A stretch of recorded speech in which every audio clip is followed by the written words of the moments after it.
आज मुख्यमंत्री जी ने अभिभाषण पे अपना जवाब देना था। मुख्यमंत्री जी ने अपने राज्यपाल के अभिभाषण पे जो रिप्लाई करना था उसकी जब उन्होंने शुरू किया तो कई तथ्य ऐसे रखे जो जिनका कोई सिर न पैर। ये कहा पहली दफ़ा हुआ है, सारे विधायक बोले हैं, इसका मतलब जो पहले स्पीकर रहे हैं उन सबका अपमान किया। ये दो स्पीकर तो ये बैठे हैं, ये बता देंगे सबको समय मिलता था कि नहीं मिलता था। दूसरा जो है ये कहना कि जैसे पहली दफ़ा है या अभिभाषण की कोई चर्चा ही नहीं करना, कोई ऐसे तथ्य लाना जिनका कोई सिर पैर नहीं। तो मैंने कहा भाई आप अभिभाषण पे बोलें तो करे, वो शुरू ही नहीं किया। जबकि और बोलते हैं तो एतराज़ करते हैं मुझे आप रिस्ट्रिक्ट रखो अभिभाषण पे, ये स्वयं वो लेते हैं। इस वास्ते जो गवर्नर साहब से जो अभिभाषण पढ़वाया वो सच से बहुत दूर था। उसी समय हमने कहा था कि भाई तथ्य नहीं है, ग्राउंड पे क्या है, इतने शब्दबाज दिखा रहे हैं, इतनी महिला मंडल बांधी है। आज क्या है, आज मेरे को एक शिक्षा का उच्च अधिकारी मिला। मैंने उससे पूछा भाई आपके शिक्षा विभाग में क्या है? बोला शिक्षा के सिवा और सब कुछ है, शिक्षा नहीं है। अरे स्कूल में जाओ तो मास्टर नहीं, अस्पताल में जाओ तो डॉक्टर नहीं, वो तो उसकी तो बात चर्चा करते नहीं। तो ये देख के रवैया देखकर कि इनका रवैया पुरानी बातों को 10 साल पुरानी बातें कहेंगे जो कई बार घिसपिट चुकी है। उन्हें अपना अचीवमेंट नहीं बताना। एक साल हो गया उनको, आज 1 साल इस सरकार को हो गया, मुख्यमंत्री जी को बने।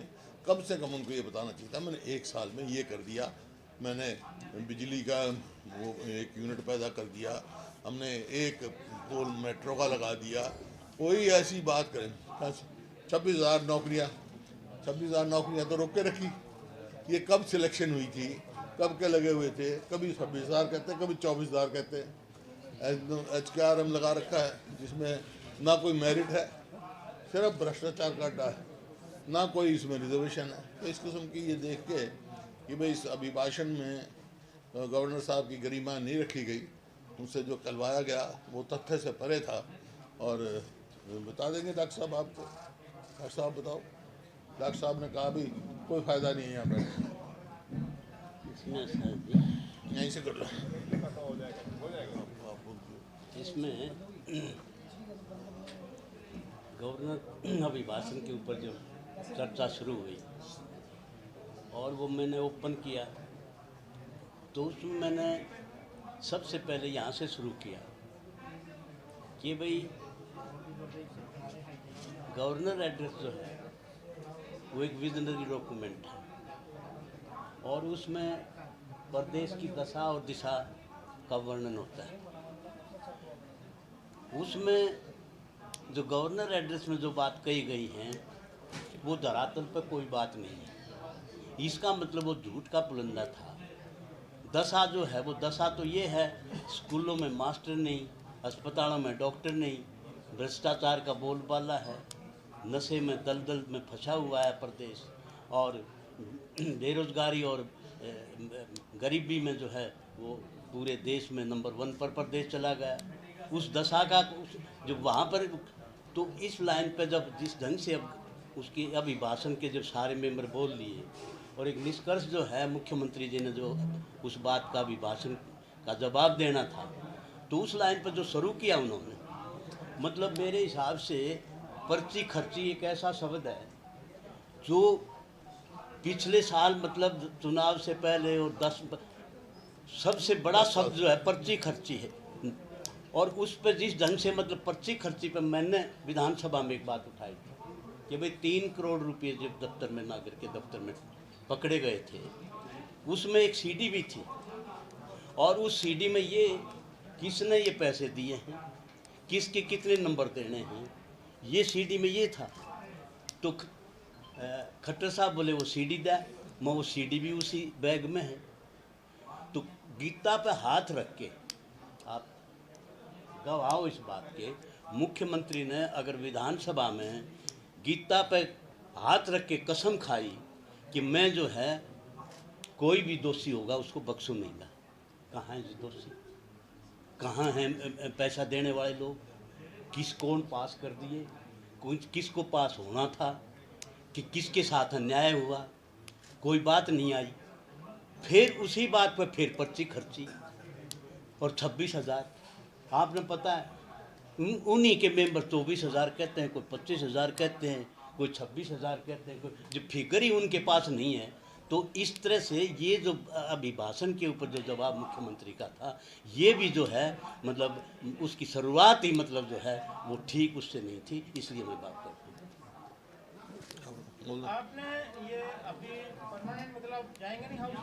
नहीं वॉकआउट कर दिया। वर्कआउट तो करके पीछे जाते फिर आ भी जाते। वाकई वो तो फिर बिजनेस अलग होते हैं ना, वो तो बिजनेस सेम है ना। ये बिजनेस जब तक मतलब पूरे दिन का वर्कआउट।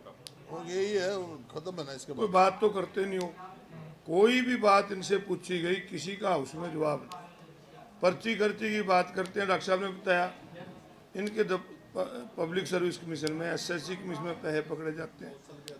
पटवारियों की लिस्ट जारी होती है कि भ्रष्टाचार में 400 पटवारी हैं, अब दलालों के नाम भी लिस्ट होती है और मुख्यमंत्री कहते हैं कहाँ से लीक हुई, इसकी इंक्वायरी करेंगे। तो दूसरों पे आरोप लगाने से पहले अपने में देखना चाहिए। और शुरुआत यहाँ से करते हैं कि आपने पहली बार करा, 1966 में रहना पड़ा था, बहुत स्पीकर माननीय यहाँ रहे, आज संसार में नहीं है। तो ये क्या कि उनका अपमान करना कि आप तक पहली बार हुआ है। तो इस प्रकार से मुख्यमंत्री का जो रवैया था उसके खिलाफ सारी कांग्रेस पार्टी ने आज बात की।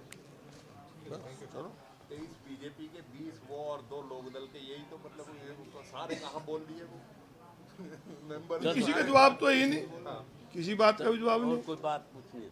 कोई प्रश्न पूछो, सप्लीमेंट्री पूछते रहो। पहली बार आपने बहुत लंबे समय से बैठे हैं कि सप्लीमेंट्री पूछने का अधिकार, कहते हैं जिसने क्वेश्चन दिया यही पूछेगा, तो बाकी मेंबर फिर किस लिए बैठे हैं? फिर तो मंत्री और मेंबर जो सवाल है वही बैठे, दूसरे मतलब ही नहीं। सप्लीमेंट्री पूछते हुए भी कहते हैं नहीं। एक किस दफा है अब मंत्री ने भी राज्यपाल के अभिभाषण पर चर्चा की। ये दलील है कि पहले भी ऐसा होता है। वो पहले जो है ना जी, पहले बीच बीच में बोलते रहे, मेंबर कोई बात ऐसी करता है, गवर्नमेंट ये सोचती है कि भाई इसका मंत्री जवाब देता है, उसका जवाब देते हैं, बीच बीच में भी देते हैं, बोलते हैं मंत्री। लेकिन he is part of the constitution, government का पार्ट है वो। और जो अभिभाषण है गवर्नर का वो कैबिनेट द्वारा अप्रूव्ड है। उस टाइम उन मंत्रियों ने कहना चाहिए ये जोड़ लो, मेरा ये नहीं आया है। मैंने जब सहकारिता मंत्री बोल रहे थे, मैंने मखाब का उसका पॉइंट ही नहीं दे रखे गवर्नर एड्रेस में। एक पॉइंट ये दे रखा है दूध की कीमत बढ़ाई, एक दे रखा है कि पर्ची जो है वो ऑनलाइन करी। सहकारिता विभाग आ गया इसमें। तो गवर्नर एड्रेस जब बनता है, जब मुख्यमंत्री दफ्तर में बैठता है, मॉनिटरिंग होती है, वो वहाँ तैयार होता है, वहाँ बैठते नहीं। खुद उनके मंत्री इल्ज़ाम लगाते हैं कि भाई उड़न खटोले में उड़ रहे हैं, नीचे धरातल पर आते नहीं, जनता की आवाज़ सुनते नहीं। तो गवर्नर एड्रेस कहाँ से तैयार होगा?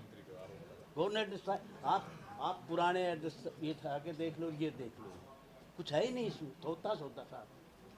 और वो गवर्नर साहब से पढ़वा रहा है। मैंने कहा उसमें इन द बिगनिंग कि गवर्नर साहब जो है वो बीच में छोड़ के चले कि इतनी बड़ी झूठ जो है मेरे से बुलवा रहे हैं। सत्ता पक्ष का एमएलए मंत्री पे आरोप लगाता है, उसकी चर्चा कोई नहीं करते। कोई नहीं और कहते हैं रिटर्न में दोगे। हमने जो कहते इंक्वायरी बिठा दो इसकी, उसकी कोई चर्चा नहीं। मतलब वो 10 लाख का इल्ज़ाम वो ख़त्म हो गया क्या? उसकी कोई बात है क्या? भाई एक इल्ज़ाम लगा, पूरा प्रदेश देख रहा है, उसमें राजनीतिक लोगों का कद बहुत छोटा हो गया कि ये किस तरह के लोग हैं, ये जो ये बतलाते हैं, ये जाते हैं हमारे भले के लिए और वहाँ ये लड़ते झगड़ते हैं। क्या मैसेज गया? क्या एक्सपेक्टेशन है आपकी बजट को लेकर? बजट देख के बताएंगे। बजट बताएंगे देख जैसे के। बताया कि शिक्षा में बड़ी कमी है, शिक्षा को एलोकेशन बढ़ना चाहिए, या यूनिवर्सिटी बजट आएगा जब भी देखें ना, बजट आएगा जब भी तो बताएंगे। बजट का पहले सर एक कल मुद्दा उठाया गया